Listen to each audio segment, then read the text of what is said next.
చంద్రబాబు నాయుడు గారు మరి ఏదైతే సామాజిక న్యాయం చేయటంలో మొట్టమొదటిగా ఉంటారు, సామాజిక న్యాయం చేయటం ఆయన ఎప్పుడు కూడా అన్ని కులాలు వచ్చినాయా లేదా, అన్ని కులాలు కలిసినాయా లేదా అని చెప్పే ప్రాధాన్యత, సమతుల్యం చేసే విధానం ఎప్పటి నుంచో ఆయనలో ఉంది.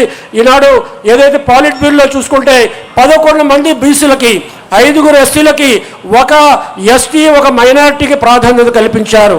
అంతేకాకుండా జాతీయ కమిటీల్లో 9 మంది బీసీలకి, 2 ఎస్సీలకి, 1 మైనారిటీకి ప్రాధాన్యత కల్పించారు.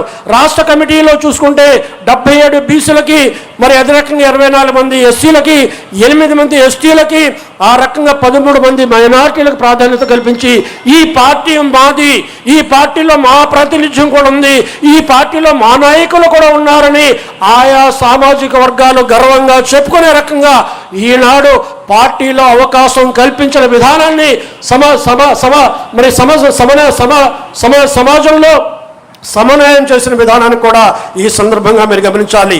పార్లమెంటు కమిటీలో కానీ, మండల పట్టణ డివిజన్ కమిటీలో కానీ 50% బీసీ, ఎస్సీ, ఎస్టీ, మైనారిటీ మహిళలకి కేటాయించాలని నియమాన్ని ఈనాడు తూచా తప్పకుండా అమలు చేసే రకంగా చంద్రబాబు నాయుడు గారు ప్రత్యేక దృష్టి సారిస్తున్నారనే విషయాన్ని ఈ సందర్భంగా మనవి చేస్తున్నాను.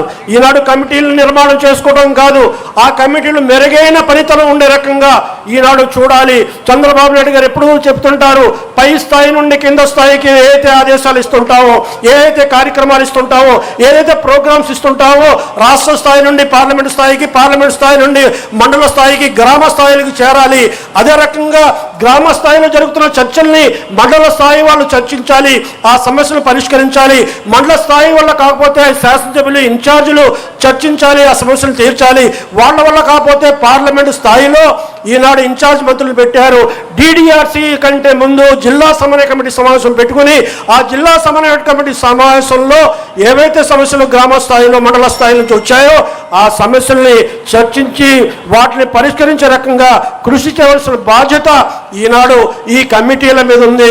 2 ways ప్రోగ్రామ్, పైనుంచి కిందకి, కింద నుంచి పైకి, ఆ రకంగా రాష్ట్ర స్థాయిలో కూడా ఏవైతే సమస్యలు మరి మండల స్థాయి నుండి, పార్లమెంట్ స్థాయి నుంచి వచ్చాయో మరి ఆ సమస్యల్ని అవసరం అనుకుంటే రాష్ట్ర స్థాయిలో మరి పాలిట్ బ్యూరోలో కూడా చర్చించి మరి వాటిని పరిష్కరించే ఆలోచన చేసే విధానం మనలో ఉందనే విషయాన్ని ఈ సందర్భంగా మనం చేస్తున్నా.